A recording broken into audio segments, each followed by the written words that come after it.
Hello, welcome back to Rani's Voices number 9. And I didn't do it for some time because I had a kind of major medical emergency, but I came unscathed. They said I had a stroke. I was worried whether I won't be able to use my hands, the little thing that I can use, or I won't be able to talk, which is my weapon. But finally, my angel is looking up. And I came out. I stayed in the hospital for about 8 to 9 days, and I came out fine. And here I am. I prepared this before I left for the hospital by ambulance, and now I'm back to talk about the country where I'm living in, Japan. Okay? Now when I say Japan, it's land of the rising sun. I'll be a little slow. This is land of the rising sun I made. Can you see the sun? And land of the rising sun I made. Now, when I say Japan, I think of a lot of things. 35 years, 36 years I've lived here. What did I learn from here? What did I, what surprised me? Because I came from India, and a lot of things surprised me. Lots and lots of things surprised me. The first thing that surprised me was when I went to Kyoto in 1990, beginning with my little toddler. I wanted to go to Kobe, and I had to go alone with him. So I went to the station and asked for the directions, how to go. So you know what the guy told me, the train station, whoever is taking care of? He said, "Do you have a wristwatch?" I said, "Yes." Okay, then set 56 minutes and you get off. Whichever station it stops, you get off. I said, "What?" He said, "Yes, 56 minutes, you get off, that's all." And it's matter of fact, he said that and he walked away. And I was so petrified, and I was checking the time, and it came, 56 minutes, it stopped, and I got off at the correct station. That kind of astonished me. It was amazing how they could tell the time. They could predict 56 minutes it will stop, and they were so confident. He was so confident, just get off there, it will be fine. And that amazed me. That was the first shocking thing that I realized in Japan. So I know we can learn a lot and about their civic sense, about their punctuality and the discipline. That is something I thought we got to learn. And when it came to me, when I was thinking about Japan, I said, after the war, they didn't have anything. Literally, they were wiped out. They were in ashes. But within a short time, in 1964, they came up with Shinkansen, bullet train, and they had the Olympics. So I made this craft thinking of Olympics. They worked like machines. They worked like gears and the machines and the circle, they roll over. And they did everything to get them ready for having an Olympics. And they're, sometimes when I think of it, even now, after so many years after independence, should I complain? Yes, I have the right to complain. We are not able to have an Olympics. We got to learn the discipline from Japan. Okay, today I'm going to focus on good things I learned from Japan. At a later date, I will talk about the negative aspects of living in Japan. There are a few, but I would like to talk about it. Now, when I came to Japan, I was shocked because of 4 seasons. They had clear 4 seasons: sakura season, and fall, and winter, snow, and that was another amazing shot. Maybe people living elsewhere may not have that, shock. But for me, it was a shock, because for me, where I come from, it is only warm, warmer, hot, hottest. These are the 4 seasons. And here the 4 seasons to see, I was shocked. And now, and then the volcano. Susan, can you pass that, please? Volcano. So I'm not able, I don't like to move around because I cough. See, I made this volcano. Can you see the volcano? This is my volcano, and of course, volcano, and we have lots of earthquakes, and we have tsunami. These are some of the drawbacks of living in Japan. But anyway, that's part of life. And now, when I started sending my children to school, Japanese schools, I obviously started comparing. How did I learn? How are these kids learning? How are they learning? And how can we improve? Or what can we learn from them? What can Japanese learn from us? Okay, these are some of the comparisons I started making, and that led to my starting of a school, international school, which became extremely popular. And I couldn't continue because of my sickness, but that's another story. And these are some of the things, aspects that attracted me. Now, in the meanwhile, I'll show you some of the arts and craft I made for Japan. This is one.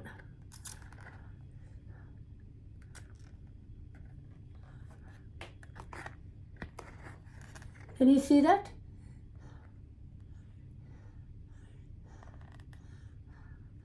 Because these lines, I see it in Zen gardens of Japan. So I was amazed how beautiful they are, and I fell in love with that. So that's how I made this. And next, I'll showcase all the, crafts and arts I made. This is another one, okay? This is their food, sushi, and of course my favorite mountain, Mount Fuji. And these are some of the things that they are very popular, like the flowers and hanko, stamps, and I put all shells around to show that this is an island. This is an island. So I put all shells around, and then the fans, Japanese fans. And now these two, can you notice? This is Shinkansen, bullet train. And that is nothing but bullet train chopstick. Chopstick is their way of eating. They eat with chopsticks. So, but I got a chopstick designed like bullet trains. Okay, that takes care of both. This is another drawing of a Japanese girl standing on the bridge and enjoying the beauty of sakura. Can you see the Japanese girl Yes. Now, this is something known as their stamp. They have all kinds of stamps. So this is one of the stamps. Now, it kind of, you cannot adapt anything from another country as it is. You got to structure it to suit their culture. Their adaptability is very, very important. So even when I ran the school, I included all festivals, Japanese and Indian and other countries. Festivals I included. Because if you don't include, if you're not inclusive, then there is no point in educating children. Children have to be inclusive. Now, next, what I want to show is Zen garden. I said, can I have that? You can pause that, you can edit it easier. This is my Zen garden. Can you see the designs in it?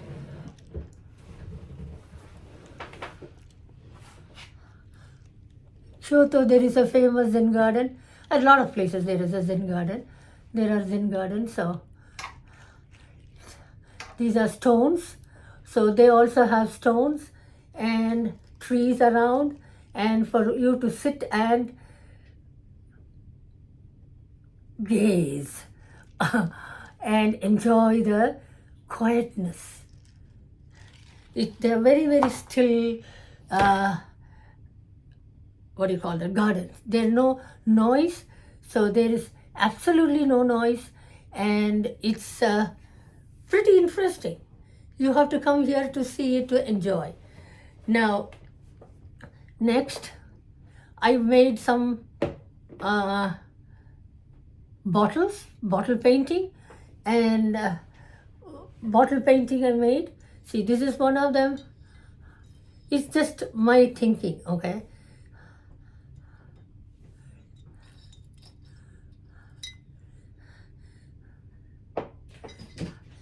And I'm going to get up and do it.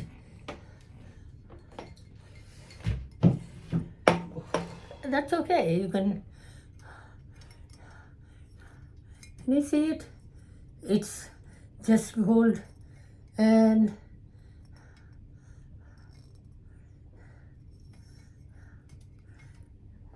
some more, one more I have.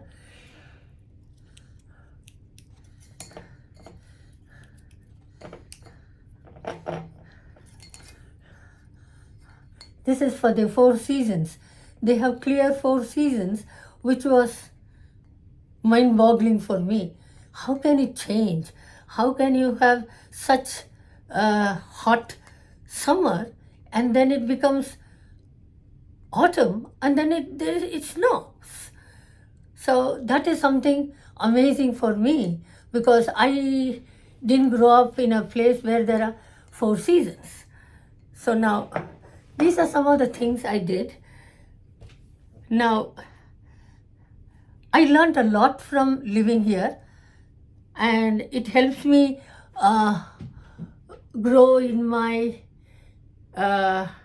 adaptability, and it gave me a broader perspective of life, of experience of living in another country. When I came, there were hardly any Indians. Okay, there were like few Indians you can count. But now there are 45,000 Indians living in Japan. 45,000 is not a big number, but still it is big for Indians who live here. Now, I said I learned a lot. What did I learn? I learned that we can work hard, we can inculcate discipline in our life, and teach civic sense to kids. When they are very young, you teach them civic sense. Then they will be clean in their, by keeping their environment clean, and by taking care of other people's things. They respect another person's property, which is very rare. See, for example, when my son was little, maybe 5, 6 years old or 7 years old, he lost a cap, his jeans cap. Okay, he used to call it jewel cap because they used to have some stones there, and he lost in Disneyland, Tokyo. And when I was coming back, and he said we have to inform the lost and found place. I said, why do you have to do a simple, for a cap, why do you have to waste the time? Even the same thing my mother said. My mother was there that time. And he said, no, we have to do it. And then if you don't get it, it is different. But now we have to do it. So because he said that, I said, okay, we'll go complain. So we wrote in a piece of paper. They had a form. I wrote it. And then, to my astonishment, to my shock, utter shock, after a week, I get a nice pack from Disneyland, nicely washed and ironed a cap from Disneyland. My mother was shocked. So what? They would have spent more than that for postage than the cost of the cap. But anyway, I'm just saying how they respect another person's belongings, another person's property. This is what we learn. When we live in another country, we shouldn't be always worried about not living in our country or not living in another country. No, you make it a point to learn something new which you wouldn't have learned in India or in your own country. So that gave me, like, also because of living here, I had the benefit of traveling to more than 30 countries. And again, another learning process for my children. They learned a lot by traveling and by going through, by understanding their culture, because we spend quite a lot of time in each country we travel to. So that's another thing I could engage myself in Japan. Now, next, what I want to show you is the house I made. Whenever we travel across Japan, all by car. We travel from the northernmost to the southernmost to the easternmost to the westernmost. We travel everywhere by car with the kids so that we enjoy our travel, and we learned a lot of cultural aspects of Japan by traveling.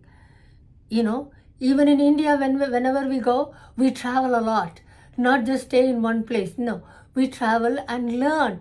That learning, the urge to learn is there in every one of us. So that is something we have to, we have to go ahead with. We shouldn't be saying, okay, we finished learning. We have done our BE or ME or BA or BCom or whatever it is. No, learning doesn't end there. You learn throughout your life. And you share the learning with others. Now, whenever we travel, we go to villages, and this is something, it remained in me. Village, this is how a village house is. You know, there are mountains everywhere, and then there is a car, there is a bicycle, there is bamboo, and then there is just a minute. See that? A pond. I drew the fish also to show that there are fish. And these are some of the things that I want to share. And such importance they give to the what do you call that, beautification of anything, whether it is food or a gift wrapping. Everything is done with beauty. They give a lot of importance to beauty. And I just want to mention one thing here. When my mother-in-law visited us, and she used to go for a walk, she and her husband, my father-in-law, they used to go for a walk. And you know what she said? If I'm born again, I want to be born in Japan because the children are not scared. She has traveled to Europe and the US, and there when the children see us, they run away saying that, oh, strangers, strangers. But here, the kids are not scared.